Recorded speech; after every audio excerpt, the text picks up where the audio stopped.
नमस्कार। मैं डॉक्टर हेमा जाजू स्त्रीरोग विशेषज्ञ हूँ और गत 32 ईयर्स से इस फील्ड में कार्यरत हूँ। जैसा कि आप सभी जानते हैं कि इंडिया अभी कोरोना की सेकेंड वेव से गुजर रहा है, जो कि पहली जो वेव थी, जो हमने मार्च अप्रैल मई में जो फेस की थी और फेस कर रहे थे, उससे खतरनाक है। खतरनाक किस सेंस में है? ज़्यादा इन्फेक्शियस है और मॉर्टेलिटी भी अब ज़्यादा हो गई है। इन्फेक्शन रेट तो ज़्यादा है ही, साथ में यंग लोग ज़्यादा मर रहे हैं। तो हमें सतर्क रहना है और साथ में अपने आप को स्वस्थ रखने की कोशिश भी करना है। तो जो भी आपको प्रिकॉशंस बताए गए हैं गवर्नमेंट के द्वारा, हेल्थ वर्कर्स के द्वारा, कि आपको मास्क पहनना है, सोशल डिस्टेंसिंग करना है, घर पे रहना है और जितना हो सके जब तक कि इमरजेंसी ना हो घर से बाहर नहीं जाना है। पता ही नहीं लग रहा है, लोग घर में रह रहे हैं तो भी इन्फेक्शन हो जा रहा है, पूरे घर इन्वॉल्व हो रहे हैं। और इस बार तो मेरी बहुत सारी प्रेग्नेंट वेमेन, उनकी फैमिलीज इन्वॉल्व हुई हैं और उनके घर में डेथ भी हुई है।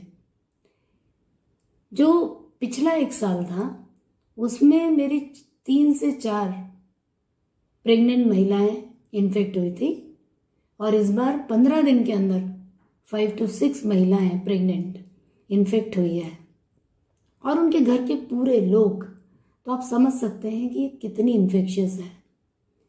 पर इससे डरना नहीं है, हमें इससे बचने की कोशिश करना है जितना हो सके। अब 1 साल हो गया हम इस कोरोना से लड़ते आ रहे हैं। धीरे धीरे हमारे मन में घबराहट, डर, डिप्रेशन ये सब होने लगता है और अभी तो ऑलमोस्ट डिप्रेशन 3 times बढ़ गया है और जो पहले से थोड़े डिप्रेस्ड हैं उनमें तो बहुत ज़्यादा बढ़ गया है। तो इसके लिए हम क्या करें? देखिए, हर कोई जीना चाहता है और मरने का डर हर किसी को होता है, लूजिंग वंस ओन लाइफ। ये डर, जिसको हम संस्कृत में अभिनिवेश कहते हैं, सब में रहता है और कोरोना के कारण ये डर और बढ़ गया है। और कोरोना 2 धार वाली तलवार है, डबल एजेड स्वॉर्ड। कैसे? एक तो इसने खुद की जिंदगी के लिए भय पैदा कर दिया है और साथ में जो नियर एंड डियर वंस हैं उनकी जिंदगी भी खतरे में डाल दी है। यदि कोई भी घर का एक व्यक्ति इन्फेक्ट हो गया तो पूरे घर को इन्फेक्ट कर सकता है, पूरे मोहल्ले को कर सकता है, पूरी सोसाइटी को इन्फेक्ट कर सकता है।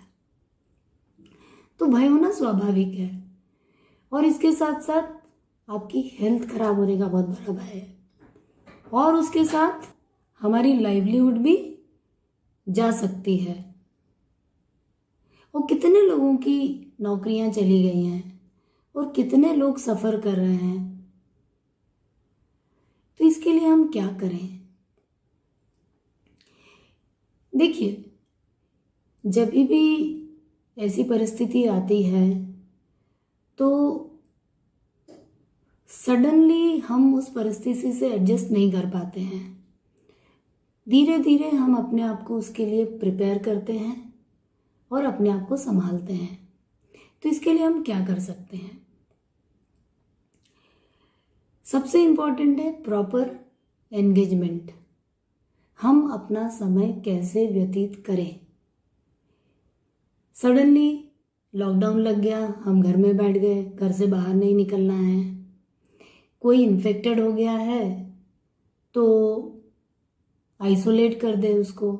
आइसोलेट कर दिया तो 14 दिन कैसे निकालेगा? उसको ऑलरेडी तकलीफ है और उसके साथ आपने उसको 14 दिन एक कमरे में बंद कर दिया जहां वो लोगों से मिल भी नहीं सकता है। जो घर के लोग हैं उनको क्वारंटाइन कर दिया। मतलब वो घर से बाहर नहीं निकल सकते, सोशल इंटरेक्शन नहीं है लोगों से।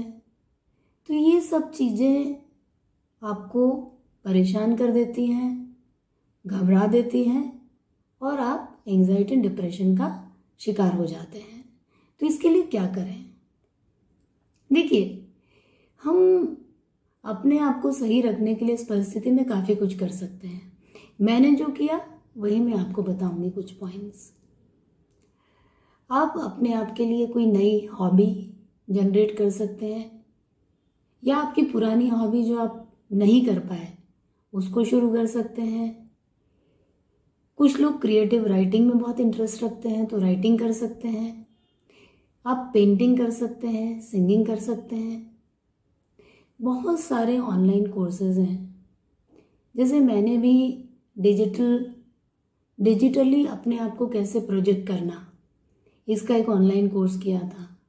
तो कुछ नई चीज़ सीखते हैं तो हमारा मन अच्छा रहता है। तो इसी तरह से आपके सब्जेक्ट के हैं, आपके सब्जेक्ट के ना हो, आप ऐसे कोर्सेज कर सकते हैं। फिर गार्डनिंग कर सकते हैं जिनको शौक है।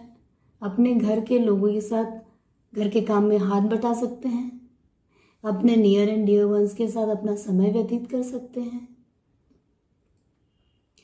तो ऐसी बहुत सारी चीज़ें हैं जो आप कर सकते हैं और उससे आप अपना समय अच्छी तरह से बिता सकते हैं। साथ में प्रेयर्स का बहुत बड़ा इम्पोर्टेंस है। जब आप अपने लिए, लोगों के लिए प्रे करते हैं तो आपका मन अंदर से अच्छा होता है।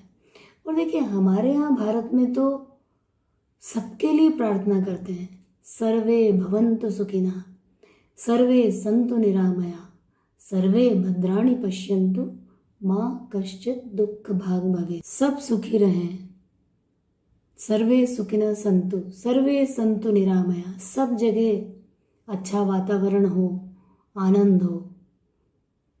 सर्वे सन्तु निरामया, सर्वे भद्राणि पश्यन्तु माँ कश्चित् दुःख भाग भवेत्। हम अच्छा सुने और कहीं भी दुख ना हो। तो प्रार्थना जरूर करें सबके लिए और अपने लिए। और साथ में अपने इतने शास्त्र हैं जिनके बारे में हमें ज्ञान नहीं है। बाहर के लोग उन शास्त्रों को पढ़ के अपनी ज़िंदगी को अच्छा बना रहे हैं।